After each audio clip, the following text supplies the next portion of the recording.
Winter weather presents challenges for all of us, but for those who are victims of Alzheimer's disease and those who care for them, there are other very serious concerns. April Stauffer is the Community Outreach Coordinator for the Greater Kentucky and Southern Indiana Alzheimer's Association chapter. She's with us today. Good morning, April.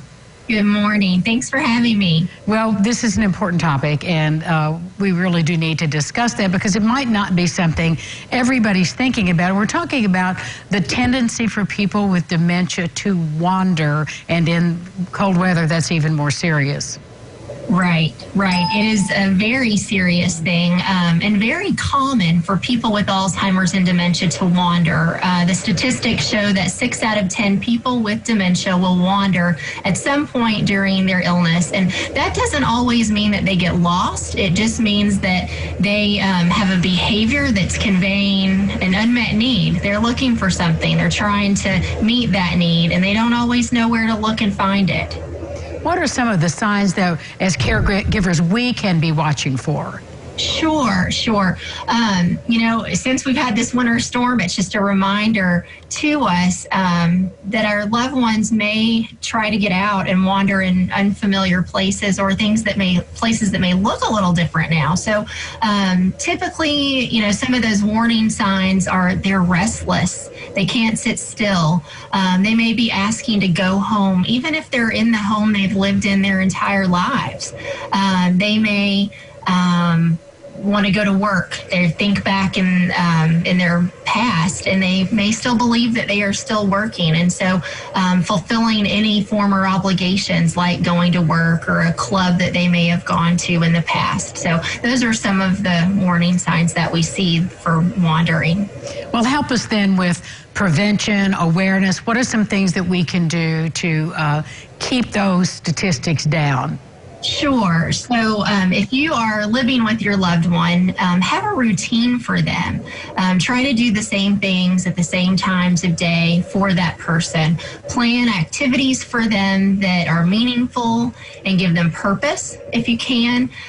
Sometimes that might even mean having a laundry basket of towels near the door that they try to leave the house at, and just trying to pull that out whenever you notice that they are getting a little antsy. A lot of times wandering signifies boredom. So if we can give them tasks to do and just engage with them, they may be less apt to wander. We also want to make sure that this is not an expression of them looking for the bathroom. Maybe they can't remember where the bathroom is located at their home, so they're just opening a door to find a place to go. Definitely be on the lookout for that. Try to anticipate the triggers for wandering for your loved one. Is it a certain time of day that this behavior happens? Is there another unmet need? Are they hungry or are they thirsty? Other things we can do are to put locks out of the line of sight for our loved ones. Sometimes people with dementia will develop what we call tunnel vision, where they are focused looking at a tunnel almost. If you put your hands up around your eyes, you can't see your periphery. And so putting locks at a place that would be higher or a little bit lower than that, so that, they can't unlock the door necessarily. And with that in mind, I'm not saying to lock your person in the house by themselves. We never want to create an unsafe environment for our loved one. So make sure that they are supervised in the home with you. We can also disguise doors that lead outside by placing like a curtain across the door so that they can't see that as easily. So just always making sure that they are supervised and that those exits are not easily accessible to them under normal circumstances. So also keeping keys out of sight. So you may have a car sitting in the driveway and that person may not remember that they're not driving anymore. And so if they see those keys, they may want to go drive the car. And so making sure they don't have access to that, because a lot of times people don't just wander by foot. They may wander in a car or in a taxi or a bus. So keep that in mind also. April, thank you. There's so much great information in the document that you sent, which can be found on the Alzheimer's website. Yes, Okay. yes, it can.